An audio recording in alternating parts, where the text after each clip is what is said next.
Uh, yeah. नमस्कार दोस्तों, आपके अपने YouTube channel PCS by term में स्वागत है। आप सभी को पता है, थंबनेल आप लोगों ने देख लिया होगा कि यूपी पीसीएस प्रीलिम्स की हम टेस्ट सीरीज लगाने वाले हैं और जीएस वर्ल्ड की हम टेस्ट सीरीज ये लगा रहे हैं। इसका पार्ट 2 आज हम कवर करने वाले हैं, क्योंकि पार्ट 1 ऑलरेडी बन चुका है। डिस्क्रिप्शन में उसकी लिंक भी है, आप जाके उसको देख भी सकते हो। तो यूपी पीसीएस प्रीलिम्स की टेस्ट सीरीज जो है जीएस वर्ल्ड की हम उसको लगाने वाले हैं। हम यहाँ पर 50 क्वेश्चनों कवर कर चुके थे, आप लोग ऑलरेडी देख ही चुके हो। आज हम 51 क्वेश्चन से यहाँ पर बात अब करेंगे। तो जल्दी से चैनल पे अभी तक सब्सक्राइब नहीं किया, सब्सक्राइब लाइक शेयर कर लीजिए। आने वाले उसका नोटिफिकेशन आप लोग मिलता रहेगा, इसलिए बेल आइकन पे प्रेस जरूर कर लीजिए। ऐप आ चुका है, net learning app, Android app है, जिसकी डिस्क्रिप्शन में लिंक है। ऐप को डाउनलोड करके आप लोग ऑनलाइन खुद से टेस्ट सीरीज भी लगा सकते हो। खैर, हम समय को व्यर्थ ना करते हुए क्वेश्चन पर चलते हैं। एक साइड मूल शासन है और एक साइड अधिकारी है। तो मूल शासन में कौन सा अधिकारी कौन से कार्य को संभालता था, इसकी बात कर रहा है। ठीक है, देख लेते हैं। तो यहाँ पर अंतर्वैदिक, तो ये अंतरपुर का अध्यक्ष हुआ करता था, जहां पर महिलाएं हुआ करती थी, दासी हुआ करती थी। समाहर्ता आय का संग्रह करता हुआ करता था। संविदाता राजकीय कोषाध्यक्ष हुआ करता था और पौर नगर का कोतवाल हुआ करता था। ऑप्शन आपका सी सही है। 1 2 3 4 चारों ऑप्शन आपके सही मिलान है। नेक्स्ट क्वेश्चन है, मोर वंश के संबंध में निम्नलिखित कथनों पर विचार कीजिए। मोर वंश के संबंध में कथनों पर विचार करना है, कर लेते हैं। मोर वंश के उपरांत शुंग वंश का शासन प्रारंभ हुआ। ठीक है। अंतिम मोर शासक वृद्धत्त की हत्या कर उसके सेनापति पुष्यमित्र शुंग ने शुंग वंश की स्थापना की थी। दोनों ऑप्शन ये सही हैं। उसने अपने जीवन काल में 2 अश्वमेध यज्ञ भी किए थे। किसने? पुष्यमित्र शुंग ने। ये भी ठीक है, किए थे। तो इसका ऑप्शन आपका डी जाएगा। तीनों ऑप्शन सही है। सिंधु घाटी सभ्यता की सबसे बड़ी इमारत कौन सी थी? ये वेरी इंपोर्टेंट है। सिंधु घाटी सभ्यता की सबसे बड़ी इमारत कौन सी थी? तो आपको पता होना चाहिए, मोहनजोदड़ो का अन्ना नगर। कौन सा? मोहनजोदड़ो का अन्ना नगर सिंधु घाटी सभ्यता की सबसे बड़ी इमारत थी, याद रखिएगा। नेक्स्ट है, राजा की उत्पत्ति के विषय में प्रथम उल्लेख किस ग्रंथ से मिलता है? राजा की उत्पत्ति के विषय में ऐतरेय ब्राह्मण से प्रथम उल्लेख राजा की उत्पत्ति के संबंध में बताया गया है। छंदोग्ध उपनिषद का संबंध किस वेद संहिता से है? छंदोग्ध उपनिषद की बात कर रहा है सामवेद से। किसमें? संगीत की पुस्तक सामवेद होती थी, माना जाता है। ऋग्वेद, यजुर्वेद, सामवेद, अथर्ववेद, चारों वेदों इंपोर्टेंट है। और यहाँ पर जो छंदोग्ध उपनिषद का संबंध है, सामवेद की संहिता से मिलता है। नेक्स्ट क्वेश्चन आता है, 6ठी शताब्दी ईसा पूर्व में उदित होने वाले धार्मिक आंदोलन निम्नलिखित में से कौन सा आचार्य नितांत भौतिकवादी था? तो यहाँ पर अजित केस कम्बलिन, मृत्यु के बाद सब कुछ नष्ट हो जाता है, ये भौतिकवादी सामने आता है। तो ये वेरी इंपोर्टेंट क्वेश्चन। नेक्स्ट आता है, सबसे पहले मानव सदस्य प्राणी को प्राक के मानव होमो सैपियंस से प्रजाति रूप से भिन्न था, उसमें सामान्यता किस नाम से जाना जाता था? तो उसे सामान्यता होमो इरेक्टस और पिंथेकेंथ्रोपस नाम से जाना जाता था। तो ए और बी दोनों सही है, सी ऑप्शन आपका गलत है। नेक्स्ट क्वेश्चन आता है, गंगा घाटी का स्थल है और गणराज्य, मतलब कि कौन सा स्थल किस गंगा घाटी के पास स्थित था, इसको यहाँ पर देखना है। तो 58 क्वेश्चन की हम बात कर रहे हैं। यहाँ पर आपका कपिल वस्तु के गणराज्य था, वैशाली में लक्ष्मी गणराज्य था, कुशीनारा में मल्ल गणराज्य था और मिथिला में विधेय गणराज्य। चारों ऑप्शन आपके सही हैं, ऑप्शन सी जाता है बिल्कुल सही। नेक्स्ट क्वेश्चन की बात करते हैं, प्रसिद्ध नेमिष नारायण तीर्थ के संबंध में निम्नलिखित कथनों पर विचार कीजिए। प्रसिद्ध नेमिष नारायण तीर्थ के संबंध में विचार करना है। प्रसिद्ध नेमिष नारायण तीर्थ उत्तर प्रदेश के सीतापुर जिले में गोमती नदी के तट पर स्थित थे। ठीक है। यह सोमवती अमावस्या को मेला लगता था, ये भी ठीक है। पौराणिक मान्यताओं के अनुसार 88,000 ऋषियों ने एक साथ यहाँ पर तपस्या की थी। तो इनमें से कौन सा कथन सत्य है? आपका सी जाएगा। तीनों ऑप्शन बिल्कुल सही है। नेक्स्ट क्वेश्चन की बात करते हैं। नेक्स्ट क्वेश्चन कहता है, चंद्रगुप्त मौर्य के संबंध में क्वेश्चन है। किसने? चंद्रगुप्त मौर्य के। सर्वप्रथम विलियम जोन्स ने सेंड्रोकोटस नाम की पहचान चंद्रगुप्त मौर्य से की थी, सही है। ग्रीक और लैटिन लेखों में चंद्रगुप्त को क्रमशः सेंड्रोकोटस और एंडोकोटस नाम से जाना जाता था, ये भी ठीक है। रुद्रदामन के जूनागढ़ अभिलेख में चंद्रगुप्त का नाम से संबोधित किया गया है। तो ऑप्शन आपके तीनों सही हैं, तो ऑप्शन डी मिल जाएगा आपका बिल्कुल सही। प्राचीन भारतीय करों के संबंध में, टैक्स के संबंध में क्वेश्चन है, विचार करना है, कर लेते हैं। प्राचीन भारत में भाग एवं बलि राजस्व के स्रोत हुआ करते थे। एक भाग और बलि हुआ करता था राजस्व के स्रोत के रूप में। कौटिल्य के अर्थशास्त्र के अनुसार भूमि का मालिक राजा हुआ करता था, ये भी ठीक है। अर्थशास्त्र में बलि का तात्पर्य उपकर हो से होता था, तो ऑप्शन आपका डी बिल्कुल सही जाता है। नेक्स्ट क्वेश्चन की बात करते हैं, अशोक के राजस्व के संबंध में निम्नलिखित कथनों पर विचार कीजिए। अशोक ने अपनी लुम्बिनी यात्रा के में भाग का जो भूराजस्व की राशि थी 1/6 से घटाकर 1/8 को कर दिया था। राज की भूमि की व्यवस्था करने वाला प्रधान सीता अधिकारी सीता अध्यक्ष होता था, तो ऑप्शन आपके डी सही है, दोनों आपके कथन सही है। अशोक के सारनाथ, याद रखिएगा, अशोक के सारनाथ के स्तंभ के संबंध में क्वेश्चन है। क्वेश्चन क्या कहता है, सारनाथ स्तंभ धर्म चक्र परिवर्तन का निर्माण अशोक ने करवाया था, सही बात है। इस भारत के राष्ट्रीय चिन्ह के रूप में इसको स्वीकार किया गया है, ये भी ठीक है। मौर्यकालीन सभी स्तंभ बलुआ पत्थर से निर्मित हैं, ये भी ठीक है, तो आपका ऑप्शन सी जाएगा, तीनों ऑप्शन सही है।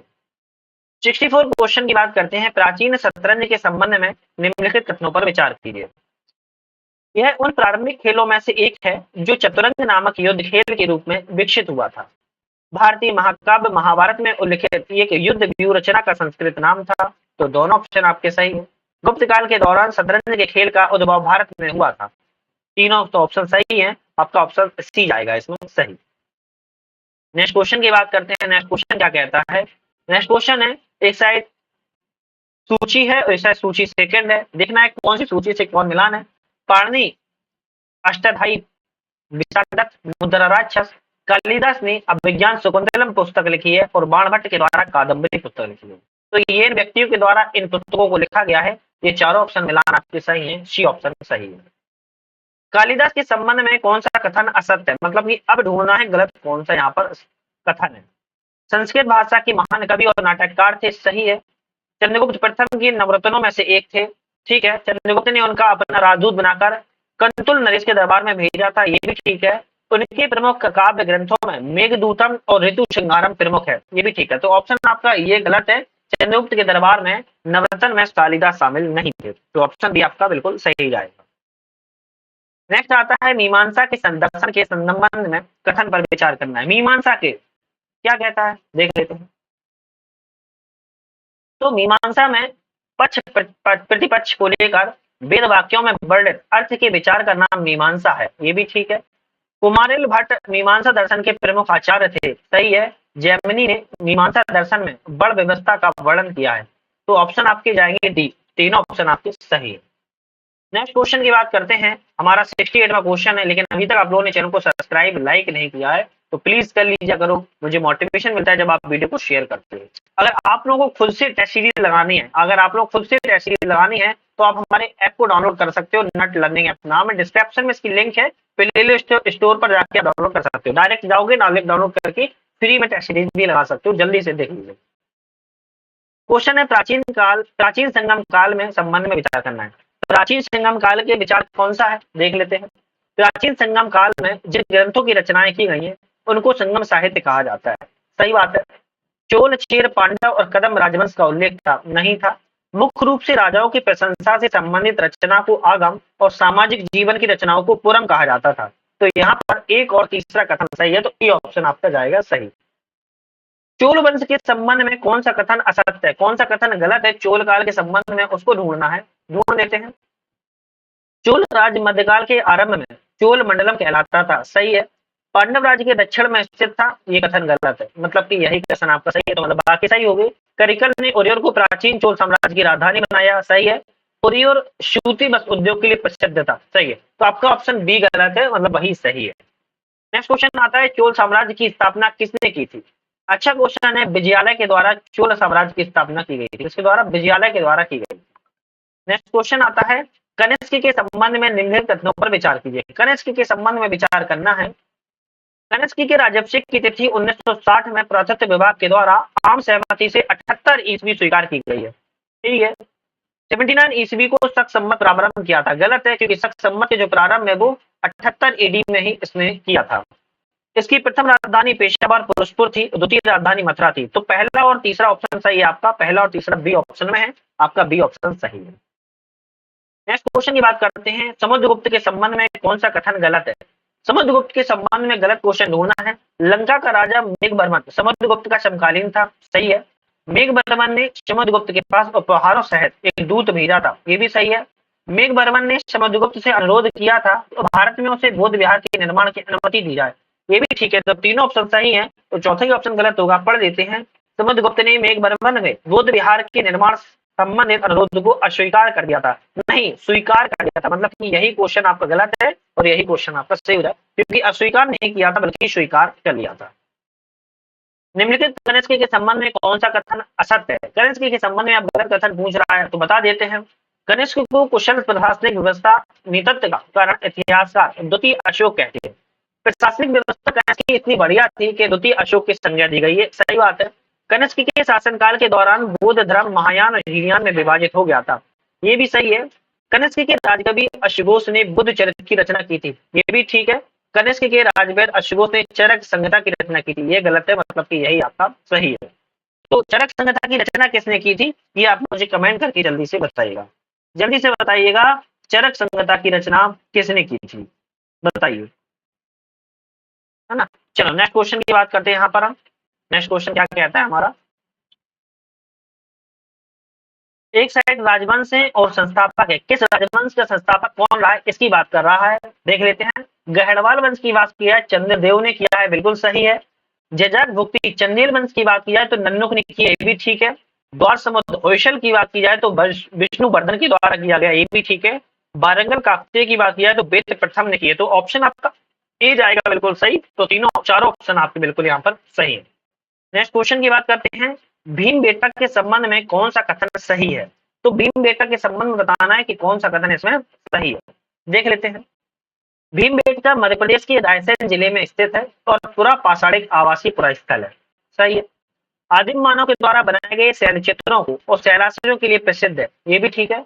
यह चित्र भारतीय उपमहाद्वीप में मानव जीवन के प्राचीनतम चिन्ह है, ये भी ठीक है। और भीम बेटका को यूनेस्को में, किसमें, यूनेस्को में सूचीबद्ध किया गया है, तो ये भी ठीक है। तो ऑप्शन आपका जाएगा तीन ऑप्शन सही। नेक्स्ट क्वेश्चन की बात करते हैं।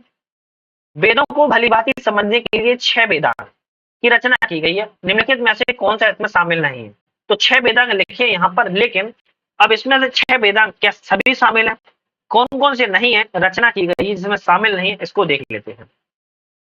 शिक्षा शामिल है, शिक्षा की बात की जाए तो यह शामिल है।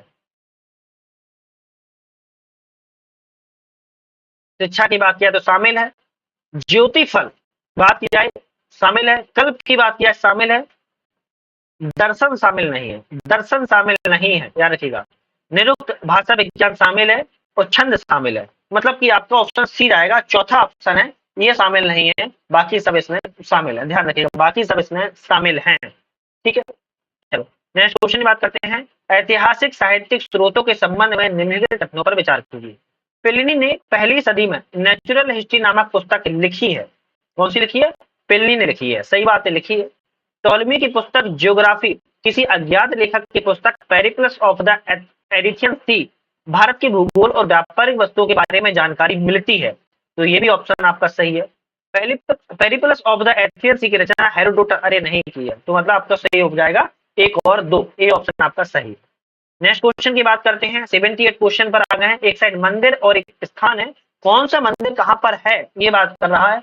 नचना कुठार का मंदिर मध्य प्रदेश में है, बिल्कुल ठीक है। देवगढ़ का मंदिर झांसी ललितपुर के पास है, ये भी ठीक है। भीतर गांव का मंदिर कानपुर उत्तर प्रदेश में, ये भी ठीक है।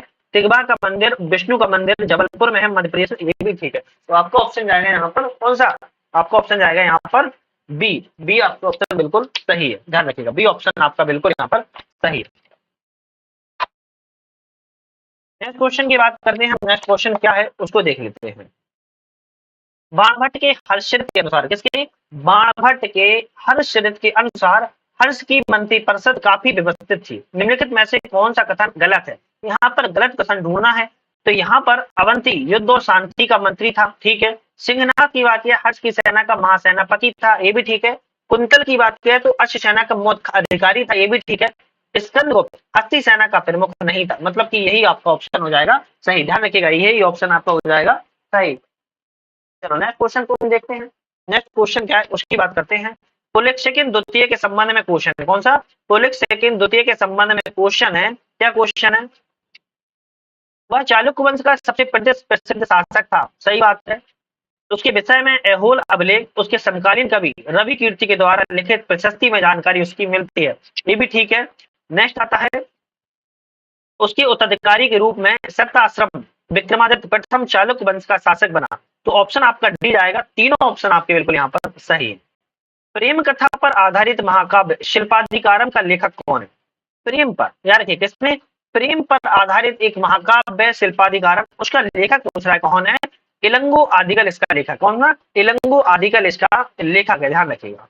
नेक्स्ट क्वेश्चन की बात करते हैं। विरूपाक्ष मंदिर के संदर्भ में बताना है कौन सा कथन सही है विरूपाक्ष मंदिर के संदर्भ में। तो विरूपाक्ष मंदिर हम्पी कर्नाटक में स्थित है, सही है। दक्षिण भारतीय द्रविड़ स्थापत्य शैली में निर्मित है, ये भी ठीक है। भगवान शिव को समर्पित है, तो ऑप्शन आपका सी आएगा, क्योंकि तीनों ऑप्शन आपके हाँ विरूपाक्ष मंदिर के लिए सही है। कोणार्क के सूर्य मंदिर के संबंध में विचार करना है कौन सा कथन सही है। कोणार्क का सूर्य मंदिर कहाँ पर है? उड़ीसा राज्य में स्थित। कहाँ पर? उड़ीसा राज्य में कोणार्क का सूर्य मंदिर स्थित है, ध्यान रखिएगा। अब इसके संबंध में बात करना है, तो देखते हैं कौन कौन से इसमें कथन सही जाते हैं। कोणार्क के सूर्य मंदिर का निर्माण गंग वंश के राजा नरसिंह जो वर्मन प्रथम ने करवाया था, सही है। यह पूरी उड़ीसा राज्य में स्थित है, बता ही चुका हूँ, ठीक है। कलिंग शैली में निर्मित इस सूर्य मंदिर को काला पैगोड़ा भी नाम से भी जाना जाता है। तो ऑप्शन आपके एक और तीनों सही है। यूनेस्को विश्व धरोहर 2020 में शामिल किया गया, ऐसा कुछ नहीं है, ठीक है। तो आपका ऑप्शन जाएगा तीनों सही, लेकिन 2020 में नहीं बल्कि 1984 में इसको शामिल किया जा चुका है। तो ऑप्शन आपका ये भी चौथा आपको मैंने राइट डाउन करा दिया। बिंदुसार, बिंदुसार मौर्य काल के संबंध में क्वेश्चन की बात करते हैं, और ये वेरी इंपोर्टेंट क्वेश्चन हो सकता है क्योंकि मौर्य काल से संबंधित है। बिंदुसार की बात की जाए तो चंद्रगुप्त मौर्य का उत्तराधिकारी था। कौन था? बिंदुसार चंद्रगुप्त मौर्य का उत्तराधिकारी था। और बिंदुसार का उत्तराधिकारी की बात किया तो अशोक था, याद रखिएगा। बिंदुसार को अमित्र घात के नाम से भी जाना जाता है, ये भी ठीक है। वायु पुराण में बिंदुसार को भद्रसार कहा गया है। तो ऑप्शन आपका तीनों सही है, तो उपयुक्त डी ऑप्शन आपका जाएगा। नेक्स्ट क्वेश्चन की बात करते हैं। बिंदुसार के शासनकाल में तक्षशिला में हुए दो विद्रोहों का वर्णन उसको दबाने के लिए बिंदुसार ने किसे भेजा था? तो अब बात आता है बिंदुसार के शासनकाल में तक्षशिला में विद्रोह हुआ, लेकिन उसको दबाने के लिए किसको भेजा था? तो बिंदुसार ने पहले सुसीम को भेजा था, उसके बाद अशोक को भेजा था, और अशोक ने सफलतापूर्वक दबा दिया था। चोल प्रशासन में भाग लेने वाले उच्च पदाधिकारियों में और निम्न पदाधिकारियों को क्रमशः क्या कहा जाता था? तो एक साइड तो होंगे अपर अधिकारी और एक साइड होंगे लोअर अधिकारी। अपर और लोअर अधिकारियों को चोल काल में क्या कहा जाता था? पेरुन्नम अपर को कहा जाता था और शरणम लोअर को कहा जाता था। पाल वंश के संबंध में बताना है और कौन सा सही है इसमें बात करनी है। तो पाल वंश के संदर्भ में बात करते हैं। पाल वंश की स्थापना गोपाल ने की थी, सभी को पता है। गोपाल ने बंगाल को अपने नियंत्रण में एकीकृत किया, यहाँ तक कि मगध बिहार को भी नियंत्रण में ले लिया था, ठीक है। पाल वंश की राजधानी मुंगेर थी, ये भी सही है। तो डी ऑप्शन आपका यहाँ पर बिल्कुल सही रहेगा। 88 क्वेश्चन की बात करते हैं। नीचे दिए गए अभिकथन, अभिकथन को पढ़ना है, बात करनी है कौन सा इसमें सही है, क्या गलत है, क्या सही है, इसको देख लेते हैं। चंद्रगुप्त मौर्य का साम्राज्य उत्तर पश्चिम में ईरान फारस से लेकर पूर्व में बंगाल तक, उत्तर में कश्मीर से लेकर दक्षिण में उत्तरी कर्नाटक मैसूर तक फैला था, सही है। क्योंकि चंद्रगुप्त मौर्य की दक्षिण भारत की विजय की दिशा में जानकारी तमिल ग्रंथ अहनूर और मुर्रानूर अशोक के अभिलेखों से मिलती है। आपका कथन यहाँ पर बीज आएगा। दोनों कथन सत्य है, लेकिन व्याख्या जो है वो सही नहीं कर रहा है, ध्यान रखिएगा।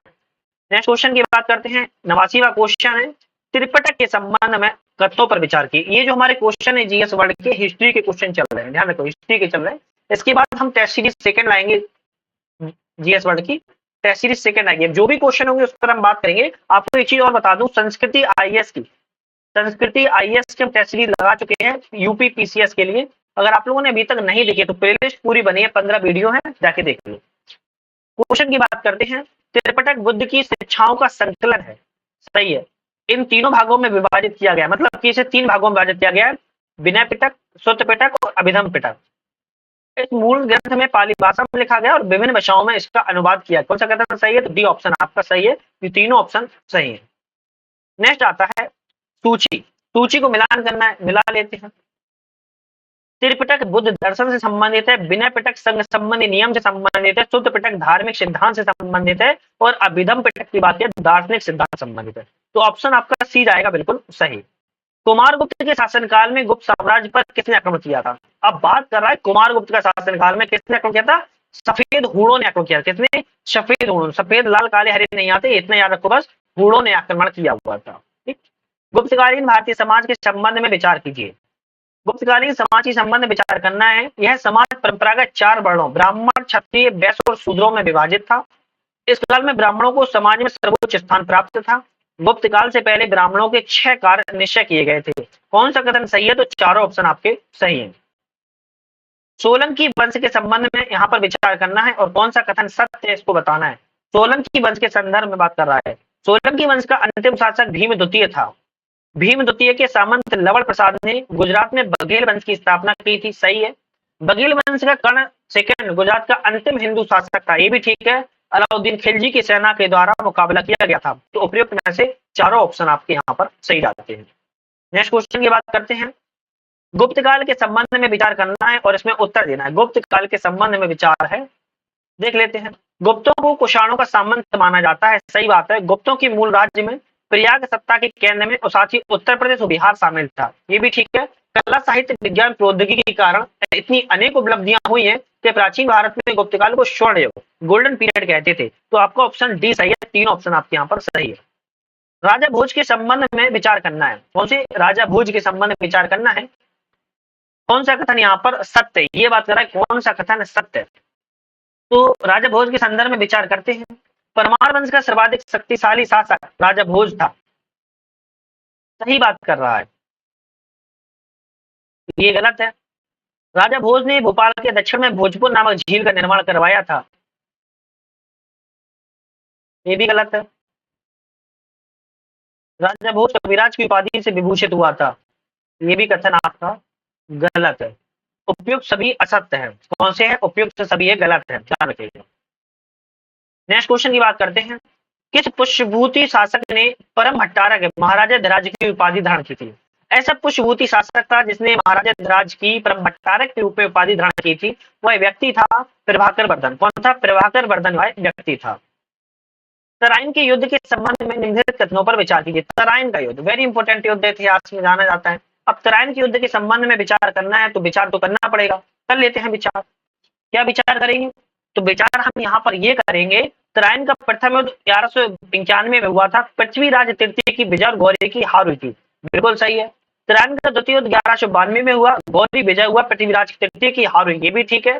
तराइन की तीसरी लड़ाई 1215 में इल्तुतमिश और ताजुद्दीन एल्दोज के बीच हुई थी, जिसमें इल्तुतमिश ने एल्दोज को पराजित किया था। कौन सा कथन सही है? इसमें तीनों ऑप्शन आपके बिल्कुल सही है। नेक्स्ट आता है राजा भोज के संबंध में विचार करना है। यहाँ पर ये वाला क्वेश्चन आपका छोड़ देते हैं और ये वाले क्वेश्चन को भी आप थोड़ा सा छोड़ दो। ये 95 वाला, क्योंकि इसमें डाउट लग रहा है मुझे, है ना, इसमें डाउट लग रहा है, तो ये वाला भी छोड़ दो और ये वाला भी छोड़ दो। ये वाला भी छोड़ दो। 98, 95 और 98 दोनों क्वेश्चनों को छोड़ दो आप। ठीक है, चल 99 क्वेश्चन की बात करते हैं। 99 क्वेश्चन क्या है उसको देखते हैं। विग्रहराज चतुर्थ के संबंध में कथनों पर विचार कीजिए। विग्रहराज के संबंध में विचार करना है। क्या विचार करना है देख लेते हैं। हरिकेली नामक संस्कृत नाटक का रचयिता विग्रहराज चतुर्थ था। सही है। सोमदेव विग्रहराज चतुर्थ के राजकवि थे। ये भी ठीक है। ललित विग्रहराज नामक नाटक लिखा। ये भी ठीक है। अढ़ाई दिन का झोपड़ा नामक प्रसिद्ध मस्जिद विग्रहराज चतुर्थ के द्वारा निर्मित एक विद्यालय था। कौन सा कथन सत्य है? उपयुक्त चारों कथन आपके यहाँ पर सही है। नेक्स्ट क्वेश्चन 100 क्वेश्चन की बात करते हैं। अब तो चैनल को सब्सक्राइब, लाइक, शेयर कर लीजिए। अब तो कर लीजिए, मुझे मोटिवेशन मिलेगा। ऐप को डाउनलोड कर लो, डिस्क्रिप्शन में जाके एंड्रॉइड ऐप फ्री में डाउनलोड कर लो यार, कर लो। प्रतिहार वंश के संबंध में विचार करना है। विचार करते हैं कौन सा कथन इसमें सही है। तो प्रतिहार वंश के संबंध में सर्वाधिक शक्तिशाली शासक मिहिर भोज था। कौन था? मिहिर भोज था। सही है। मिहिर भोज ने अपनी राजधानी कन्नौज में बनाई थी। ये भी ठीक है। विष्णु भक्त था मिहिर भोज। विष्णु के सम्मान में आदिवराय की उपाधि धारण की थी। तो यहाँ पर आपके तीनों ऑप्शन सही है। 101 क्वेश्चन की बात करते हैं और ये हम करेंगे पार्ट 3 में। किसमें करेंगे? पार्ट 3 में हम यहाँ पर अब बात करेंगे। तो पार्ट 3 में हम ये करेंगे 101 से 100 क्वेश्चन, 50 क्वेश्चन कवर कर रखे हैं मैंने। आप उम्मीद है आप लोगों को वीडियो पसंद आई होगी, तो लाइक शेयर सब्सक्राइब कर लिएगा। पार्ट 1 ऑलरेडी बन चुका है, उसको जाके देख लीजिए। जल्दी हम लाइव आएंगे, लाइव का पूरा करियर करा करेंगे टेस्ट सीरीज को। तो इसीलिए आज चैनल पे यहीं पे समाप्त करते हैं। धन्यवाद।